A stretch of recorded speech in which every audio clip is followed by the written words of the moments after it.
U.S. stock index futures remaining sharply lower this morning. The Dow down 355 points. That's what it'll look like at the open. This after President Trump threatens to slap more tariffs on China. Joshua Mahony, market analyst at IG in London, joins us now.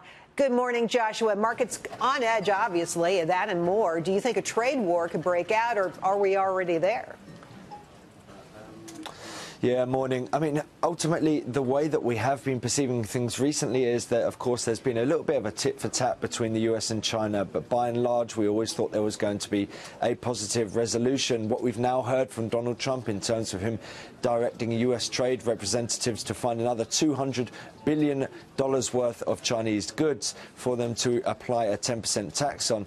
That takes things a step further, and by and large, I do think that Donald Trump, of course, always comes back to this idea that we're going to see rationale on the side of the Chinese really dictate things because we do have this big trade deficit for the US over China. But quite frankly, the Chinese have already said that they would retaliate, and it is bringing us closer to that 6th of July deadline where we could see those tariffs really kick in. No, markets, if they're worried now. They're not backing off. Hey, real quick, we're also watching oil this morning. Ahead of OPEC's meeting on Friday. Do you think the producers are going to agree to raise production when they meet?